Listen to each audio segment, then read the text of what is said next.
Mi hermano destruyó mi relación con mis padres, pero años después fui yo quien le salvó la vida en el hospital. Mi madre aplaudía con más fuerza cuando mi hermano lograba cosas mediocres. Suena resentido cuando lo digo así, pero necesito que entiendas el ritmo de nuestra casa, porque todo lo que vino después nació de ahí. Él podía traer a casa una calificación decente en un reporte de lectura y había postre después de la cena. Mi padre hacía preguntas para seguir la plática y mi madre le contaba a los vecinos por teléfono como si él hubiera resuelto personalmente un problema nacional. Yo podía arrastrar a casa un listón de la Feria Estatal de Ciencias después de vivir a base de galletas de máquina y estrés durante 3 semanas, y todo terminaba en la barra de la cocina, junto al correo sin abrir. No es que me ignoraran como en una película dramática. Era peor.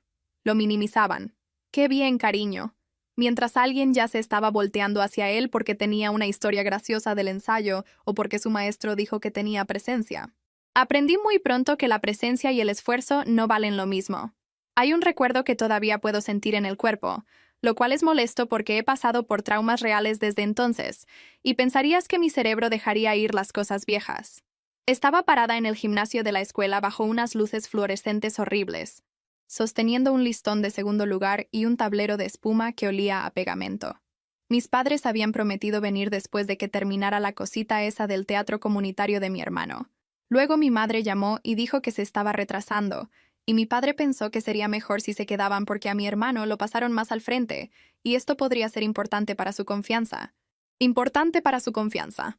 Me repetí esa frase todo el camino a casa en el autobús, como si yo fuera la irracional por querer que 2 adultos se presentaran por la hija que realmente había ganado algo ese fin de semana. Ese fue el tono de mi infancia. Ni golpes, ni gritos diarios, nada lo suficientemente claro como para señalarlo y decir, ahí, eso es abuso. Era un reacomodo constante. Si yo tenía algo, lo suyo de alguna manera importaba más. Si yo estaba molesta, me decían que no hiciera todo una competencia. Si él estaba molesto, todos se movían a su alrededor como muebles arrastrados por el piso de madera. Él era encantador. Yo era sensible. Él era sociable. Yo era intensa. Él me interrumpía en la cena y ellos se reían porque era ocurrente. Yo dejaba de hablar a la mitad de mis historias porque ¿para qué? Hay algo humillante en darte cuenta, de niña, que tu familia disfruta una versión de la vida más ruidosa que la que tú eres naturalmente. Y sí, antes de que empieces a defender a los adolescentes en tu cabeza, él lo sabía. No creo que se sentara en su cuarto retorciéndose el bigote como un villano de caricatura. Era más pequeño y más feo que eso. Él sabía dónde estaba la luz y se metía en ella. Sabía que si ponía una cara cuando yo estaba recibiendo atención, mi madre le preguntaría qué le pasaba. Sabía que si a mí me elogiaban, él podía soltar un comentario autocrítico, y de repente, todos estarían dándole ánimos a él. Era bueno haciendo que su necesidad se sintiera urgente. Yo me volví buena en no dar problemas, porque aparentemente esa era la única versión de mí que consideraban digna de amor. Para cuando tuve edad suficiente para irme, yo, Caroline, tenía esta fantasía vergonzosa de que la distancia lo arreglaría todo. No porque me fueran a extrañar exactamente, sino porque estar lejos de mi hermano podría permitirles verme sin el reflejo de él sobre todo. No esperaba milagros. Solo quería entrar en una habitación y no sentir que ya había perdido algún concurso invisible antes de que alguien hablara. Cuando entré a la facultad de medicina en otro estado, mi padre se quedó mirando la carta de aceptación como si hubiera llegado por accidente. Esa fue la primera vez que vi sorpresa en su cara que no fuera decepción disfrazada de amabilidad. Dijo, bueno, tal vez ibas a hacer algo serio, que es una frase tan triste para atesorar, pero lo hice. La llevé arriba y me senté en mi cama con ese papel en el regazo, como si fuera la prueba de que no me había imaginado mi propio cerebro. Mi hermano me dio un abrazo esa noche. Incluso ahora, ese detalle me hace reír de una forma amarga y asquerosa, porque si alguien escribiera esto en una serie, yo rodaría los ojos y diría que el presagio fue demasiado obvio. Pero en ese momento yo estaba muerta de hambre por afecto familiar, así que lo acepté. Me hizo preguntas prácticas durante las siguientes semanas. ¿Qué clases empezaban primero? Si los profesores eran intensos, ¿qué tan difícil calificaban? Si mucha gente desertaba. Si la escuela ayudaba con la vivienda. Llamó más durante mi primer semestre de lo que había llamado en los 3 años anteriores combinados. Me dije a mí misma que significaba que estábamos madurando. Me dije que tal vez la adultez haría lo que la infancia nunca hizo y nos convertiría en hermanos de verdad. Tenía esa forma de sonar casual mientras juntaba información, como si se acercara sin que pareciera que se estaba acercando. Me preguntaba cómo me iba. Luego regresaba así creía que podría aguantar el ritmo. Bromeaba con que yo siempre había sido la intelectual. Luego preguntaba si los otros estudiantes eran más inteligentes de lo que esperaba. Respondí con honestidad porque la honestidad se sentía como un alivio. El trabajo era brutal. Me encantaba de todos modos. Estaba agotada, ansiosa y más viva de lo que jamás había estado. Por una vez, el esfuerzo se traducía directamente en resultados. No había dinámicas familiares en un laboratorio, ni guiones de la infancia en un examen de anatomía. O lo sabías o no. Ahí respiraba diferente. Lo raro es que mis padres casi actuaban orgullosos, pero solo de una manera cautelosa y provisional, como si estuvieran rentando el orgullo, y no quisieran firmar un contrato largo. Mi madre empezó a mencionarme con la gente de la iglesia. Mi padre preguntó una vez sobre la ceremonia de la bata blanca, y luego se le olvidó llamar el día que fue. Aún así, acepté las obras. No me juzgues. O hazlo, la verdad. Yo juzgo a esa versión de mí todo el tiempo.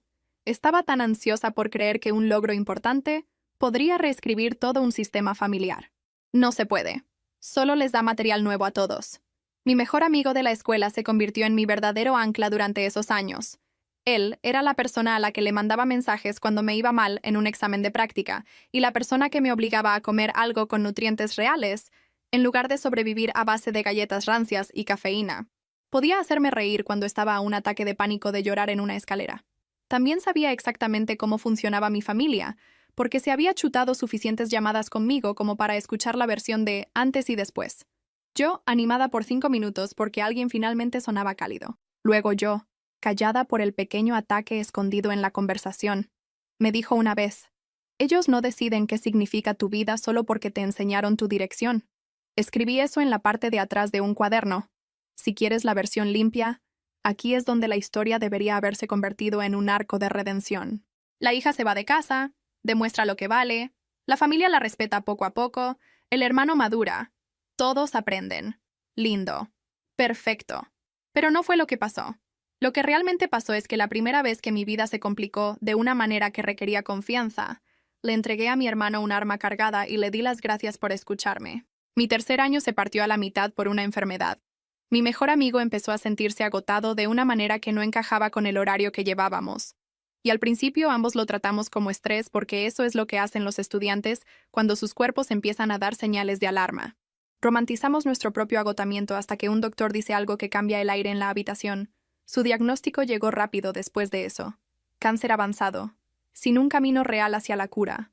Recuerdo la forma en que miraba la pared detrás del doctor en lugar de a mí, como si tal vez si mantenía la vista en un punto fijo. Todo el asunto se quedaría en algo teórico. Él no tenía familia cerca. Sus padres ya no estaban.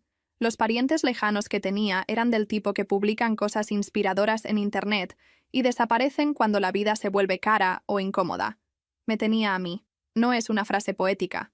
Eran trámites, vueltas, horarios de medicamentos, llamadas al seguro, dormir sentada en sillas horribles y aprender a poner cara de calma cuando alguien que amas te hace una pregunta que no puedes responder sin mentir.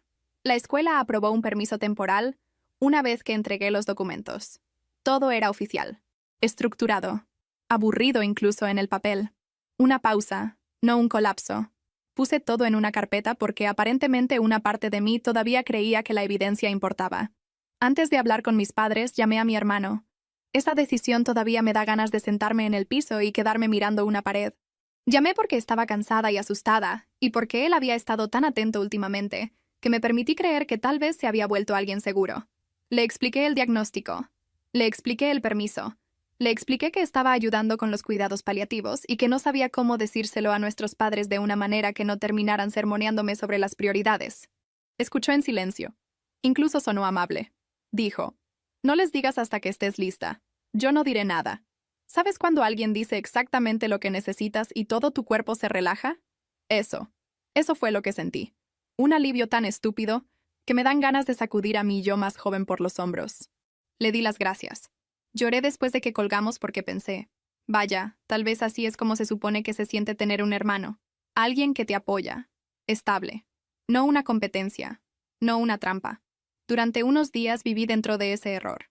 Llevé a mi amigo a sus citas. Me senté con él mientras fingía que el humor negro podía ganarle a la muerte. Y mantenía mi teléfono boca abajo cuando el chat grupal de mi familia se llenaba de tonterías al azar. Recetas. Una foto del perro de mis padres. Mi madre quejándose del clima. Cosas normales pasando en una casa normal a la que, aparentemente, yo nunca había pertenecido realmente. Entonces llamó mi padre. Supe desde el primer bueno que algo había cambiado. Su voz tenía esa frialdad cortante que la gente usa cuando quiere que sepas que ya decidieron quién eres antes de que empiece la plática. Dijo que mi hermano les había dicho que yo me había salido de la escuela, no que había pedido un permiso, que me había salido, que estaba tirando a la basura esta oportunidad cara, porque me había encariñado emocionalmente con un amigo y no podía aguantar la presión. De hecho, me reí al principio porque sonaba demasiado absurdo para ser real. Luego empecé a explicar. Los documentos, el permiso formal, el permiso, los registros del hospital, nombres de administrativos que podían confirmar todo. Mi padre me interrumpió y dijo que ya estaba harto de escuchar cuentos. Ese fue el momento en que entendí algo feo sobre mi familia. La traición ni siquiera fue la peor parte. La peor parte fue lo fácil que se lo pusieron a él. Llamé 2 veces después de que él colgó. Luego 3 veces más porque el pánico te vuelve molesta. Directo al buzón de voz. Le mandé mensaje a mi madre. No hubo respuesta. Le mandé mensaje a mi padre diciendo que podía reenviar cada documento, cada correo, cada formulario oficial. Silencio. Para el final de la noche, ambos me habían bloqueado.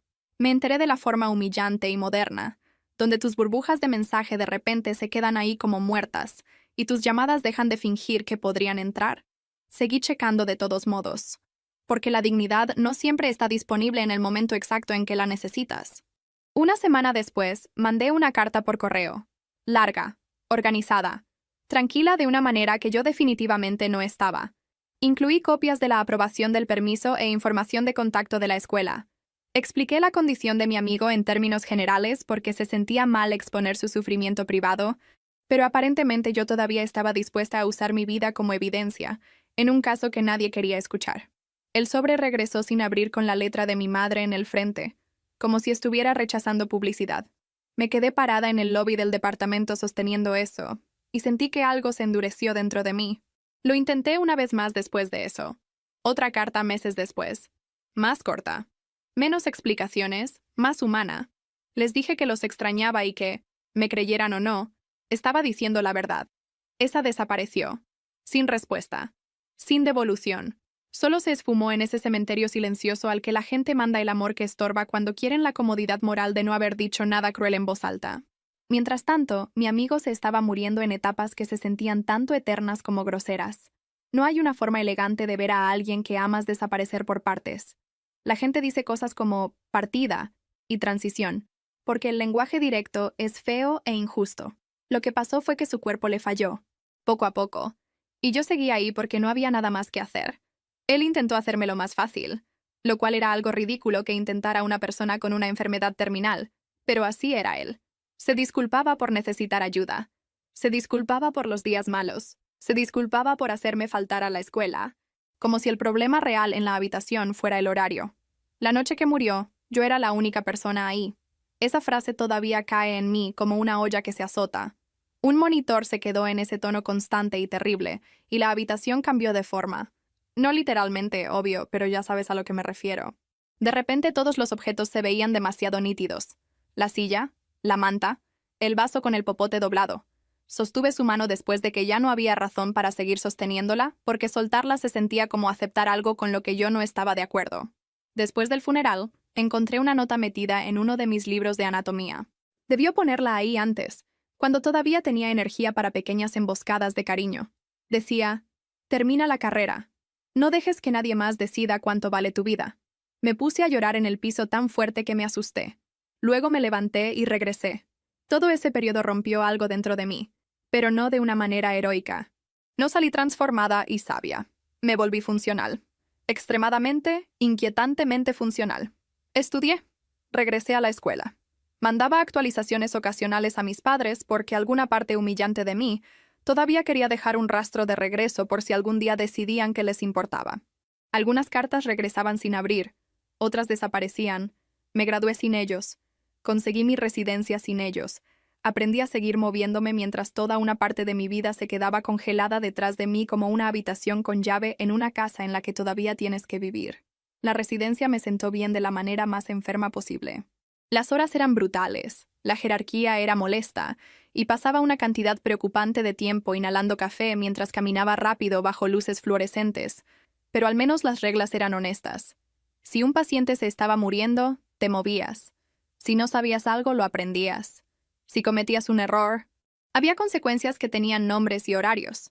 Compara eso con la familia, donde la gente puede borrarte emocionalmente, y aún así, decirse a sí mismos que estaban protegiendo la verdad.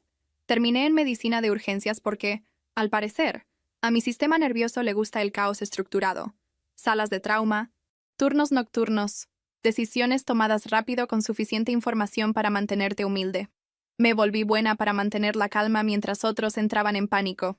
Eso suena impresionante hasta que admito que era en parte porque ya me había pasado años practicando el compartimentar mis emociones a un nivel profesional.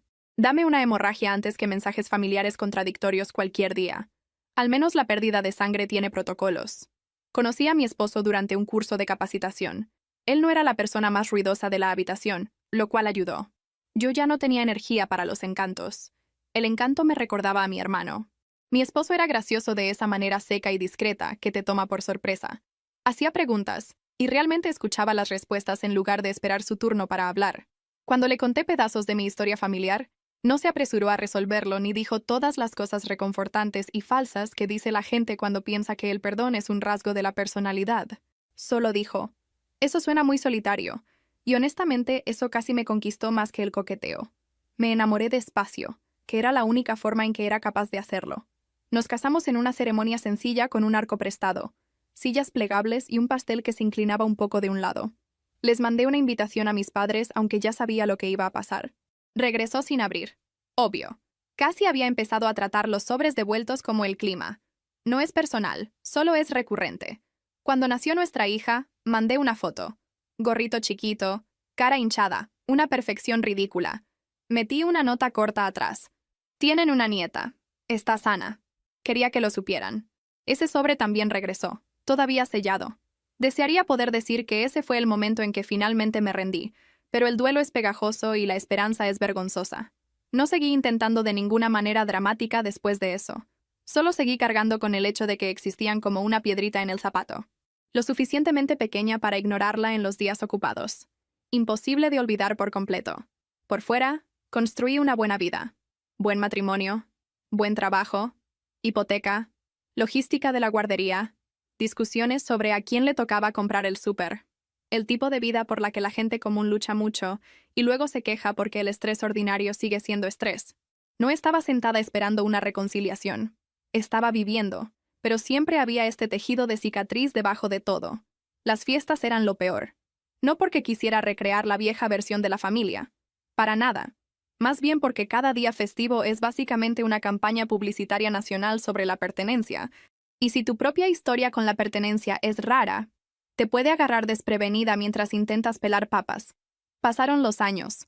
Mi hermano se convirtió en una persona a la que me refería solo como mi hermano, como un personaje en una historia que solía contar más seguido.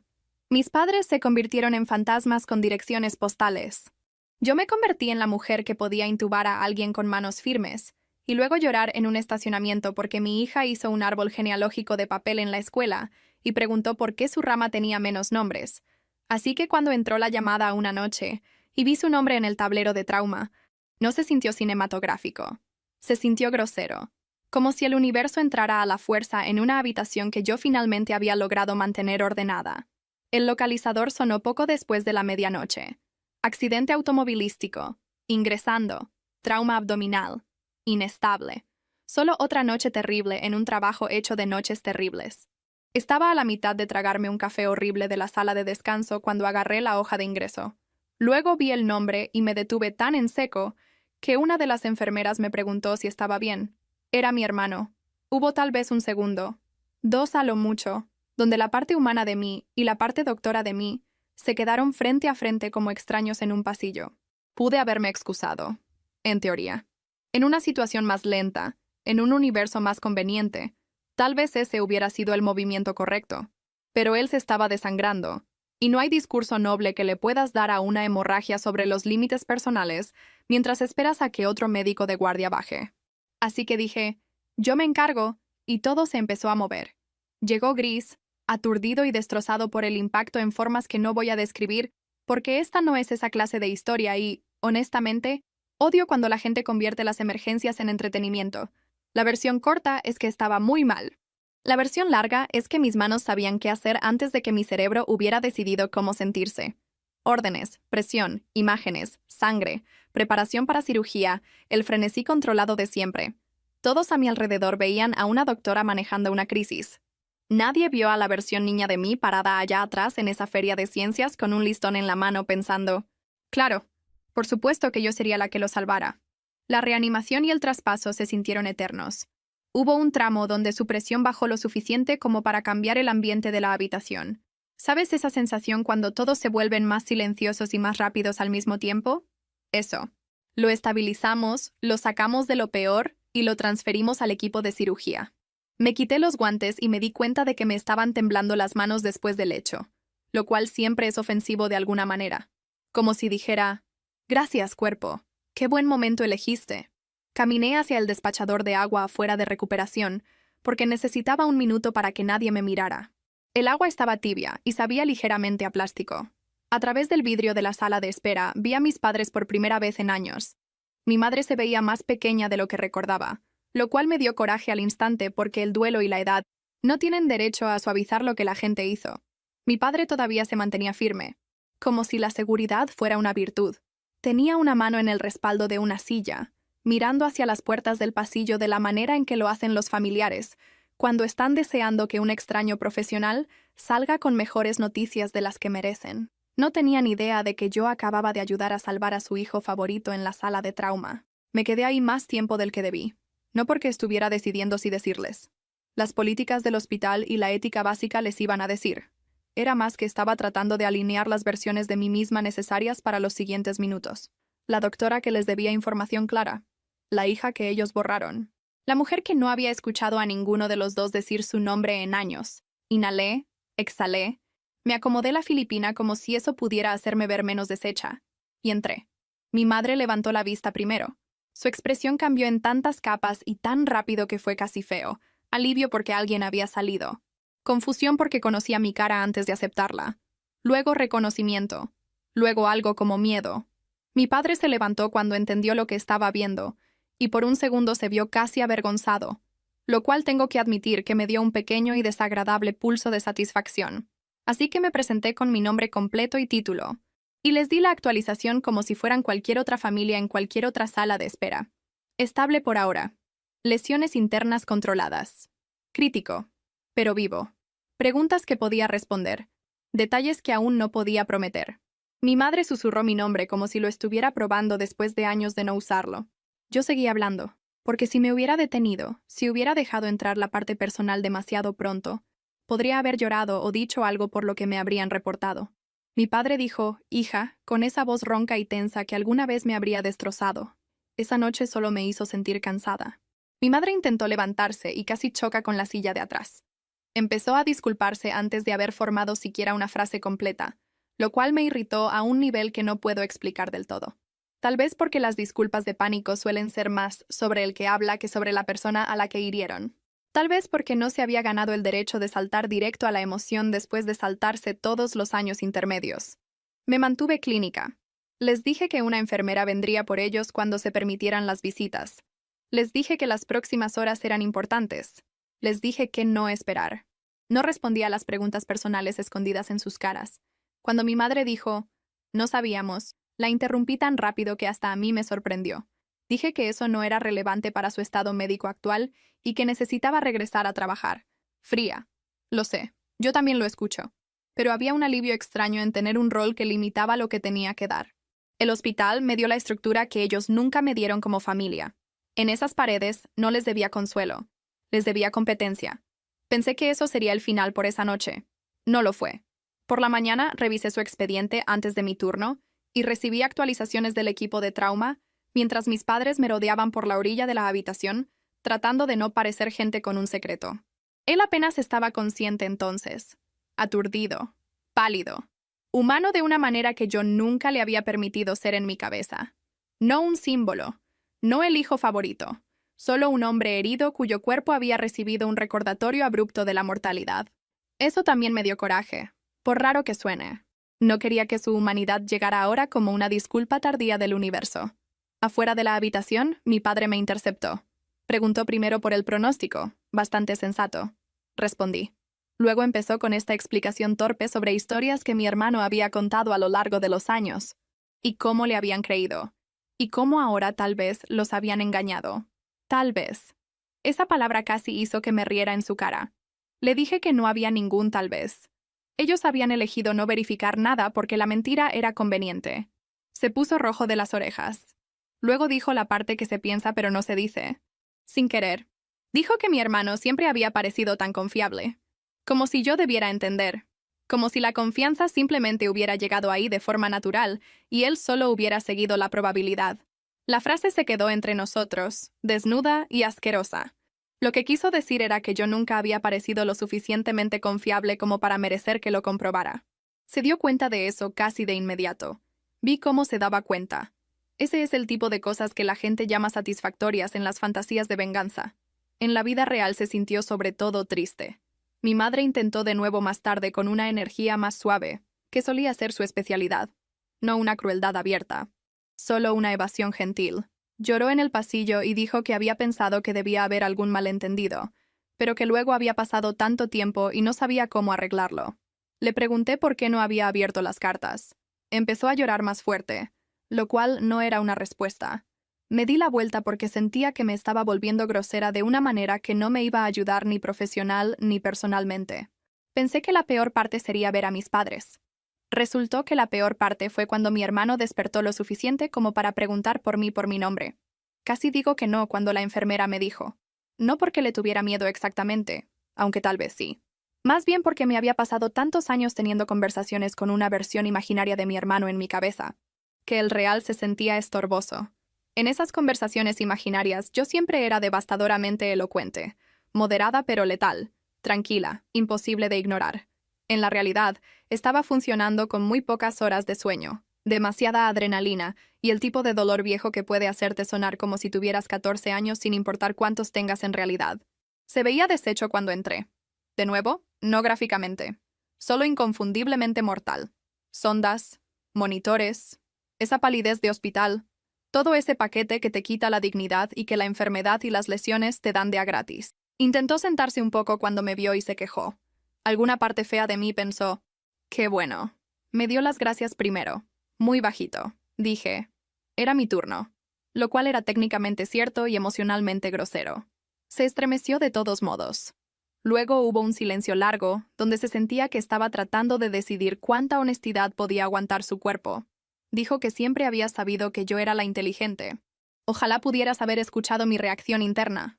De verdad, porque si no hubiera estado conectado a monitores, tal vez me habría reído, no una risa de alegría, de esa que aparece cuando algo es tan ofensivo, que tu cuerpo lo rechaza como lenguaje. Siguió hablando. Dijo que cuando entré a medicina, nuestro padre me miró diferente, y por primera vez mi hermano se sintió reemplazable.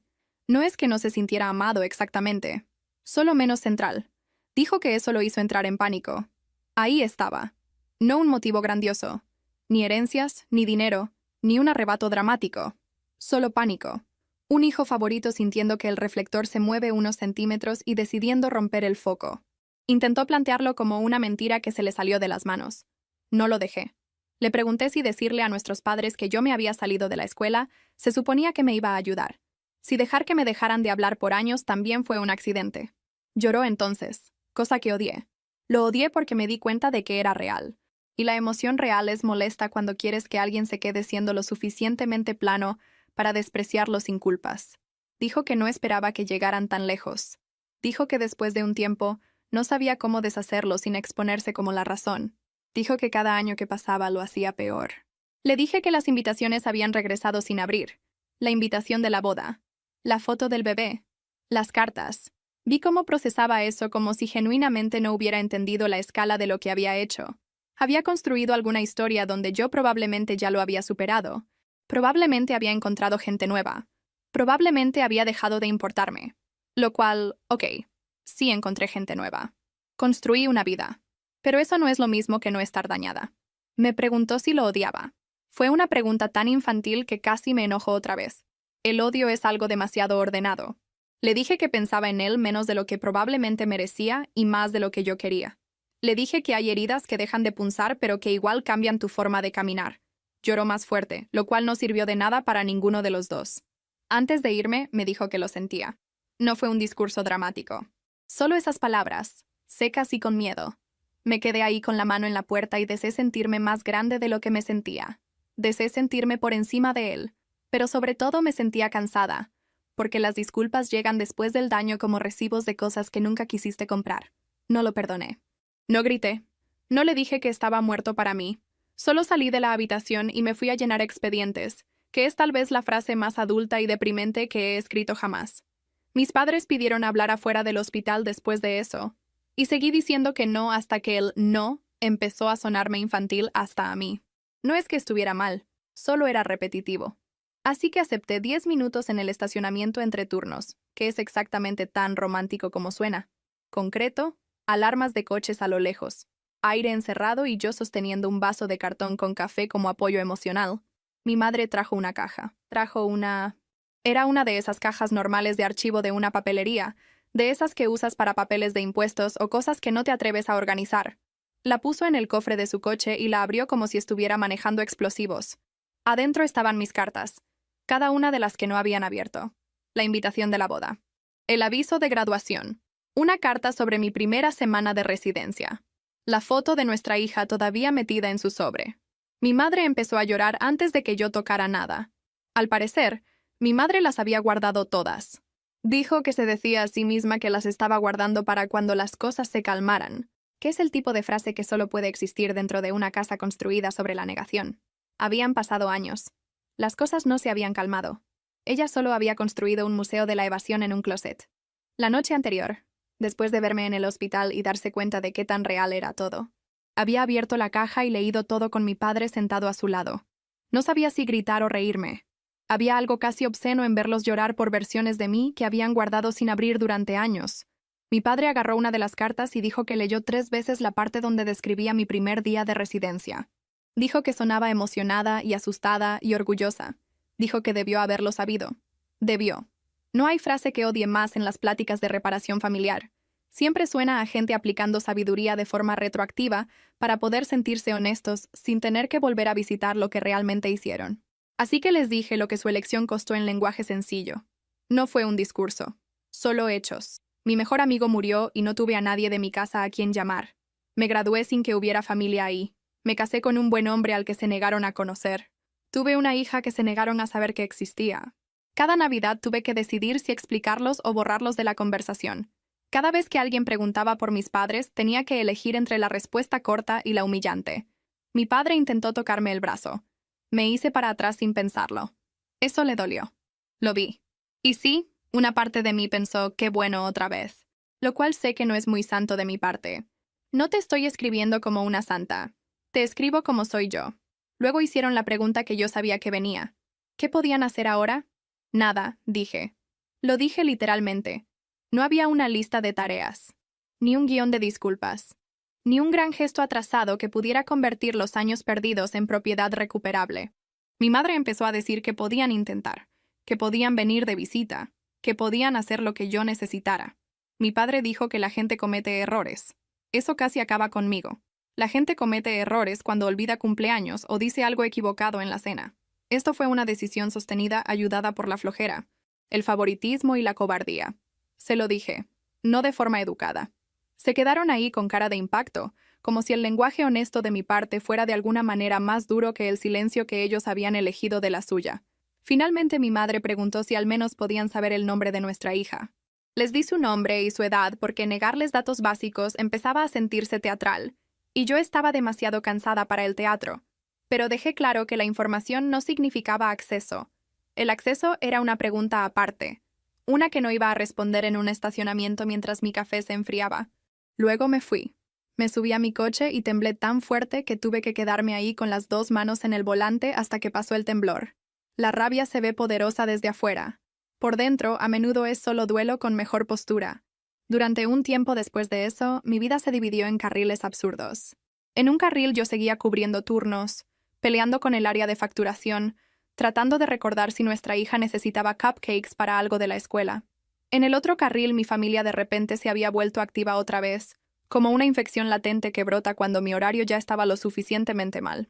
Mi madre empezó a mandar mensajes cortos por correo, porque yo no había desbloqueado su número, y, al parecer, entendió que las llamadas sorpresa eran una pésima idea. Los mensajes eran cuidadosos de esa manera exageradamente cuidadosa que tiene la gente cuando sabe que ha perdido todo derecho natural a tu tiempo. Buenos días. Pienso en ti. Espero que tu turno haya estado bien. Una vez mandó una receta que me solía gustar. Luego se disculpó en el siguiente correo porque tal vez eso fue intrusivo. Habría sido casi gracioso si no me hubiera dado ganas de llorar en el pasillo de un súper. Mi padre tomó una ruta diferente. Escribió exactamente 2 mensajes en el primer mes y ambos sonaban como correspondencia de negocios, redactada por un hombre que recientemente había descubierto el arrepentimiento, pero estaba tratando de comportarse profesionalmente al respecto. Dijo que estaba en terapia. Dijo que quería entender por qué había aceptado la versión de mi hermano tan rápido. Dijo que sabía que había favorecido a mi hermano, pero que no había entendido la magnitud del daño hasta que fue imposible no verlo. Esa redacción me molestó. No había entendido. Como si el entendimiento se le hubiera ocultado en lugar de ser simplemente inconveniente. Mi hermano también escribió mensajes más largos, divagaciones. Se disculpó por cosas específicas, lo cual diré que es mejor que disculparse por lo que sea que haya pasado, como hace alguna gente cuando quiere absolución sin detalles. Mencionó las llamadas que hizo a la escuela fingiendo preocupación, la forma en que me describió ante nuestros padres como alguien abrumada, inestable, dramática. Admitió que siempre supo exactamente qué palabras activarían el desprecio de mi padre y la preocupación de mi madre. Leer eso me dio un frío físico. Hay algo escalofriante en ver la estrategia expuesta después de años de llamarlo tensión familiar. Y aún así, no sabía qué hacer. Esa fue la parte que me pareció más molesta. Quería claridad. Quería o un no rotundo para siempre o un camino limpio hacia algo mejor. En cambio, tenía un desastre. Algunos días pensaba, absolutamente no. No me recuperan porque se asustaron cuando mi hermano casi se muere. Otros días miraba a nuestra hija coloreando en la mesa de la cocina y me preguntaba si le estaba negando algo por lo que yo habría matado a su edad. Incluso si la gente que lo ofrecía tenía un tiempo pésimo y una historia peor. Mi esposo se mantuvo desesperantemente razonable en todo esto. Hacía preguntas que yo no quería, pero probablemente necesitaba. Si ellos nunca cambiaran, ¿te arrepentirías de mantener la puerta cerrada? Si sí cambiaran, ¿qué tipo de contacto se sentiría seguro?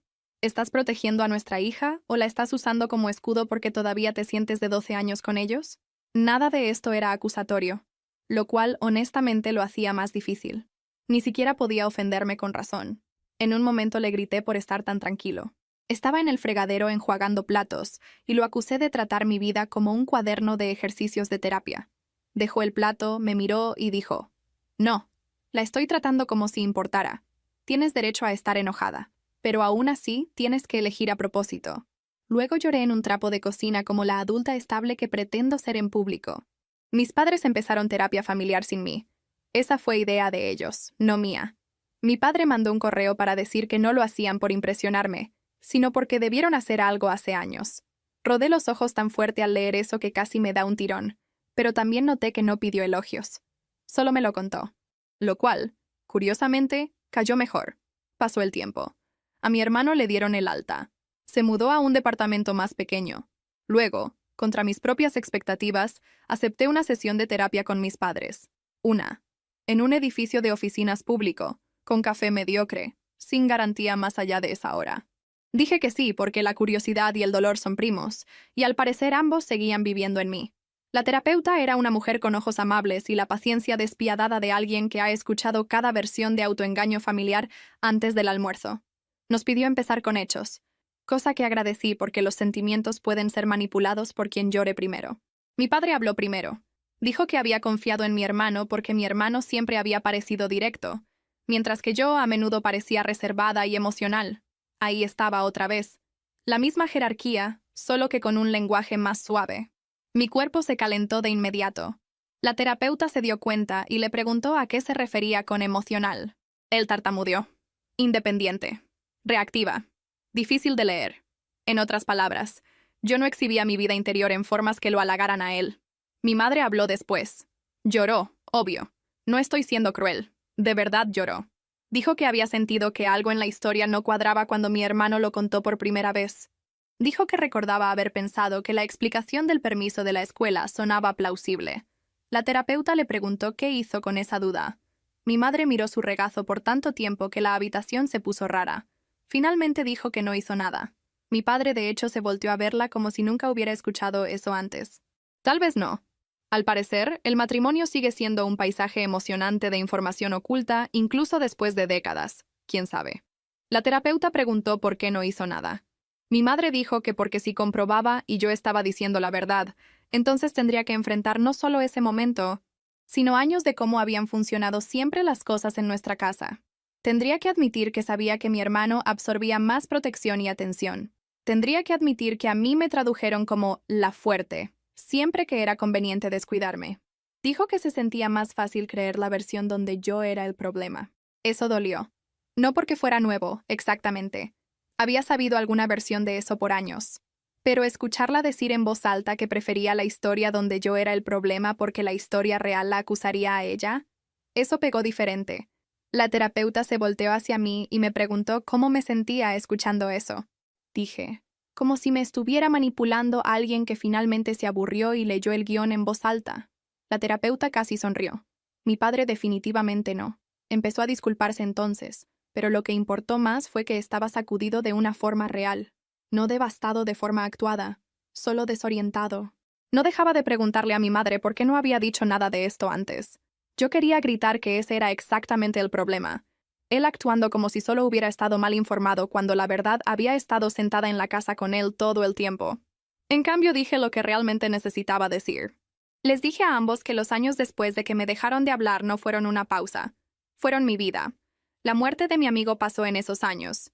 Mi matrimonio pasó en esos años. El nacimiento de mi hija pasó en esos años.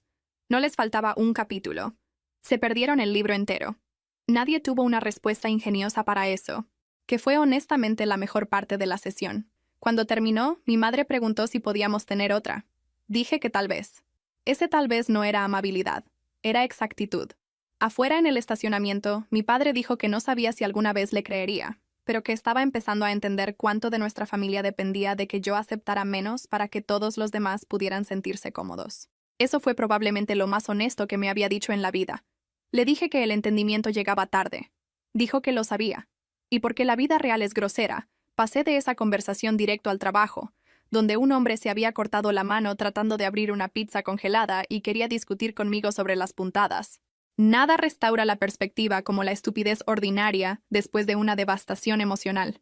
Me quedé ahí con los guantes puestos, diciéndole que no doblara los dedos, pensando, vaya, mi familia entera acaba de colapsar en un consultorio de terapia, y ahora estoy discutiendo sobre el cuidado de una herida con un hombre adulto que llamó a su propia sangre dramática. Estados Unidos realmente funciona a base de choques emocionales. El contacto que siguió fue desigual, lo cual se sentía más honesto de lo que habría sido una intimidad instantánea. A veces mi madre mandaba correos 2 veces por semana. A veces yo la ignoraba por 10 días, porque solo ver su nombre se sentía como que me picaran un moretón. Mi padre se mantuvo breve, cosa que prefería. Mi hermano escribía una vez al mes y nunca pedía respuesta. Eso fue probablemente lo más sabio. Yo seguía sin saber qué hacer con él más allá de reconocer que existía, y que finalmente había dejado de esconderse tras un lenguaje pasivo. El problema más grande se volvió nuestra hija. Mis padres seguían como que no queriendo preguntar, y yo seguía como que no queriendo responder. Ella ya tenía edad para notar cuando los adultos se ponían raros con ciertos temas. Hacía preguntas casuales mientras dibujaba en la mesa. ¿Tú también tenías una mami? ¿Por qué ella no viene a mis cosas de la escuela? ¿Tengo más familia o solo el tío divertido de junto que nos presta su escalera?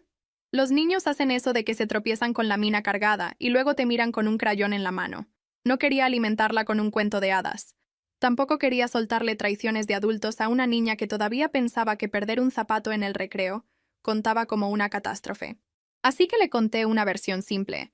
Le dije que había algunos miembros de la familia que habían tomado decisiones hirientes hace mucho tiempo y que yo todavía estaba decidiendo qué era seguro. Aceptó eso de la manera en que los niños aceptan todo tipo de cosas que probablemente volverán a visitar después con mejores preguntas. Mi esposo y yo discutimos sobre el momento adecuado más que sobre el fondo.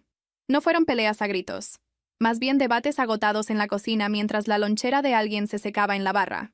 Él pensaba que una reunión breve en público podría darnos información sin comprometernos a algo más grande. Yo pensaba que cualquier reunión sería interpretada como perdón porque eso es lo que hacen las familias como la mía. Tratan el acceso como absolución. Él estuvo de acuerdo en que era un riesgo real. También señaló que rechazar todo contacto para siempre porque ellos pudieran leer mal un límite era, de todos modos, dejar que sus posibles reacciones manejaran mis decisiones. Molesto. Correcto, pero molesto. Así que puse condiciones. Lugar público. Visita corta. Nada de regalos. Porque no necesitaba que compraran simbolismo emocional en un pasillo de juguetes. Nada de pláticas sorpresa sobre el pasado frente a nuestra hija. Nada de abrazos a menos que ella lo iniciara, cosa que no pasaría porque trata a los adultos nuevos como consejeros de campamento sospechosos, por lo menos durante 30 minutos. Mi madre aceptó tan rápido que me dio desconfianza. Mi padre aceptó con más cuidado, lo cual curiosamente me tranquilizó. Nos vimos en una cafetería cerca de un parque un sábado por la tarde. Llegué temprano porque obvio que sí. Había planeado mis rutas de salida, mi estacionamiento, el tiempo exacto que estaba dispuesta a quedarme antes de que fingir una sonrisa fuera médicamente inseguro. Mi hija llevaba mallas de rayas y cargaba un conejo de peluche al que le faltaba un ojo porque, al parecer, los niños solo aman de verdad a los objetos una vez que están ligeramente desfigurados. Mis padres entraron y se veían más viejos que incluso unas semanas antes. O tal vez solo se veían como gente sin el escudo de la negación. La cara de mi madre se arrugó en cuanto vio a nuestra hija. Casi terminó todo el asunto ahí mismo. Pero se controló, se sentó y no intentó tocarla. Puntos por el esfuerzo. La conversación fue incómoda de la manera más ordinaria. Nuestra hija les enseñó un dibujo de la escuela. Mi padre preguntó qué libros le gustaban. Mi madre le halagó los zapatos como una niñera nerviosa. Nadie dijo la palabra nieta al principio, cosa que noté. Había estos pequeños silencios donde podías sentir a todos evitando el cráter en medio de la mesa. Nos quedamos 40 minutos.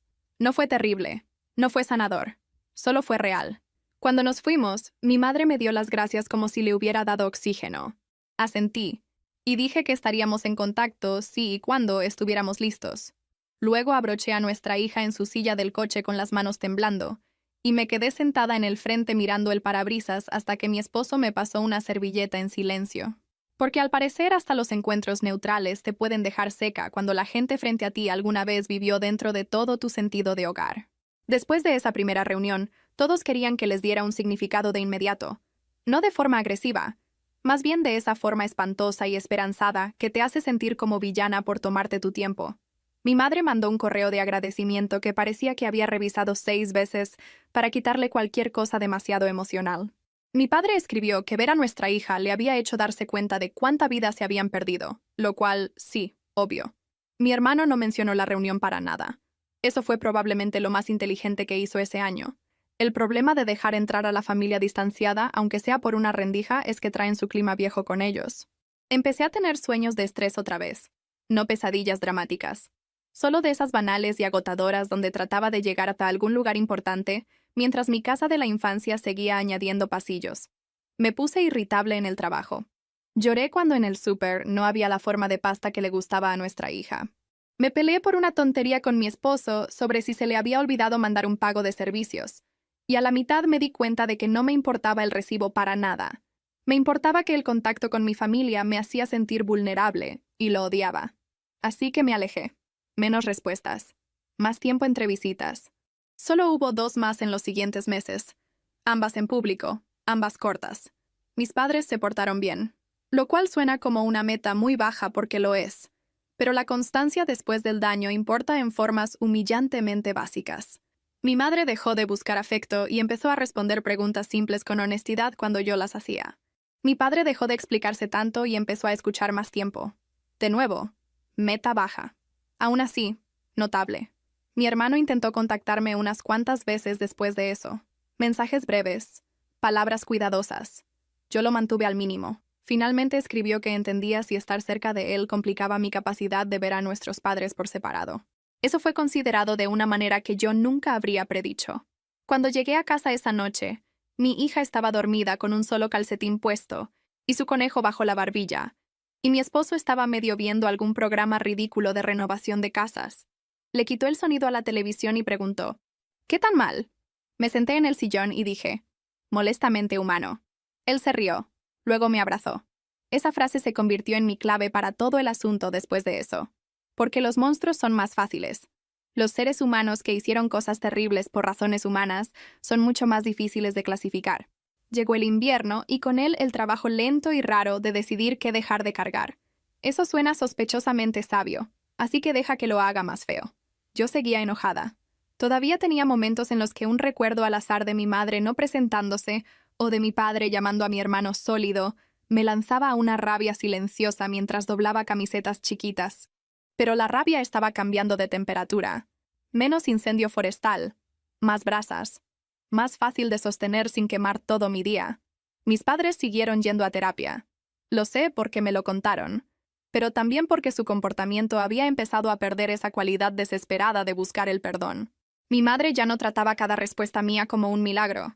Mi padre empezó a preguntar si un horario funcionaba para una llamada en lugar de darlo por hecho. Aprendieron, despacio, que la culpa no es lo mismo que la responsabilidad. La culpa quiere alivio inmediato. La responsabilidad está dispuesta a seguir incómoda. Una tarde, mi madre y yo hablamos por teléfono casi una hora mientras yo picaba verduras para la cena.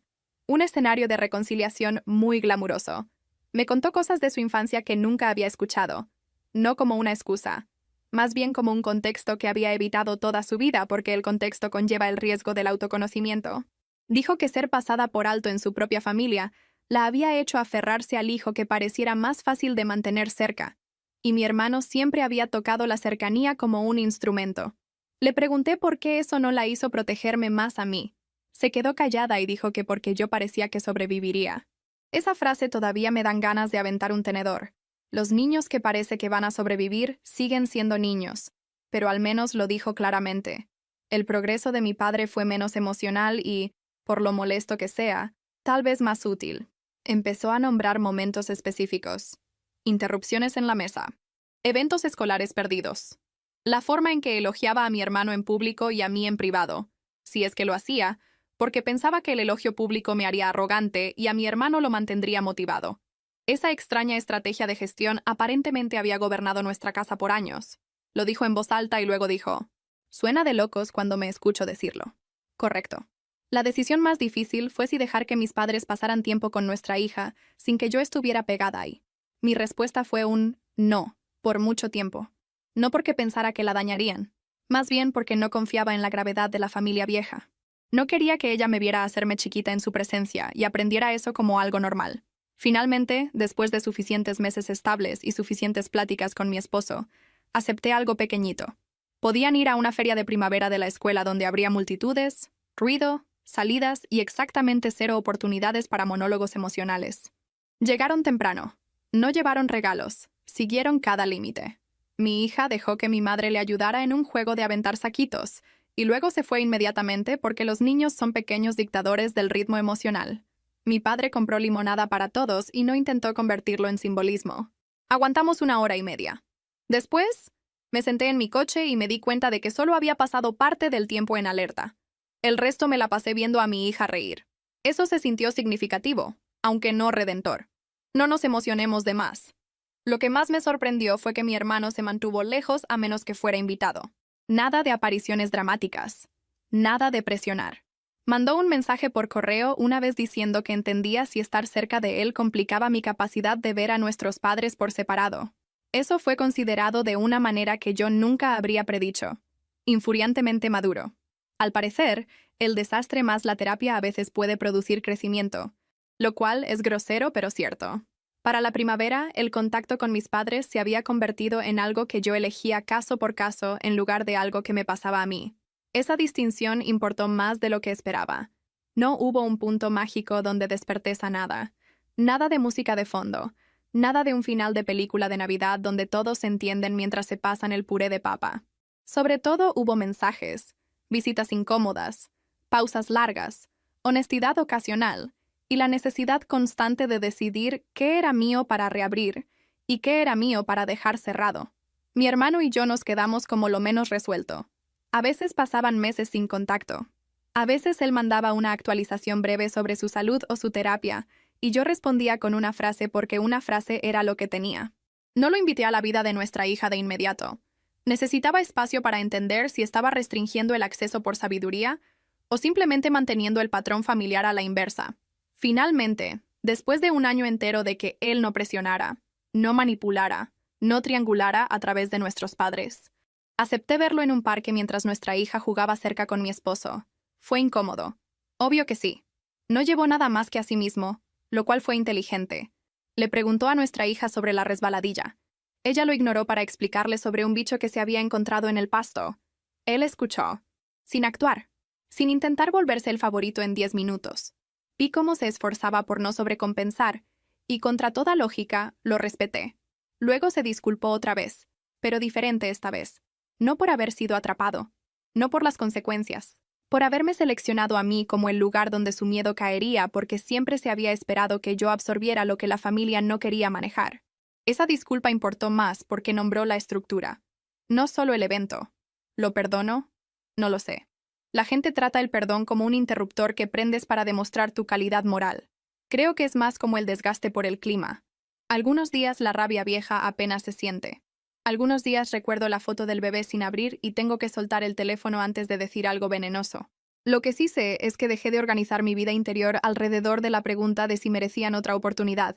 Esa pregunta me mantenía atrapada en su órbita. La mejor pregunta fue qué tipo de contacto me permite seguir siendo yo misma. Mis padres nunca tuvieron el reinicio familiar que probablemente querían. No hay visitas sorpresa. No se asume que las fiestas les pertenecen. Si quieren vernos, preguntan. A veces digo que sí, a veces no. Mi madre ha aprendido a no usar el llanto como estrategia, o al menos no frente a mí. Mi padre ha aprendido a disculparse sin añadir una justificación. Ambos avances tomaron un tiempo vergonzosamente largo. Pero ahí están. ¿Y yo? Sigo siendo una mujer que puede tomar buenas decisiones en una sala de trauma y terribles cuando estoy cansada y sensible en casa. Sigo pensando de más los mensajes. Sigo teniendo días donde las preguntas casuales de mi hija sobre la familia me dejan sin aire. Me sigo poniendo sarcástica cuando estoy herida.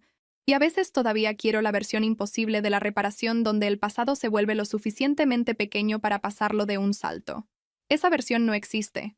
Lo que existe son límites, repetición, memoria y el trabajo nada glamuroso de no dejar que las heridas viejas tomen el volante.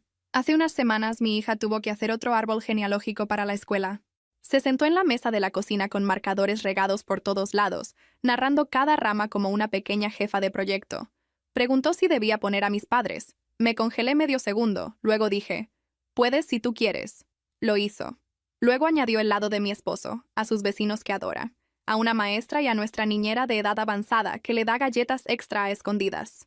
El papel se veía amontonado y un poco caótico y absolutamente correcto.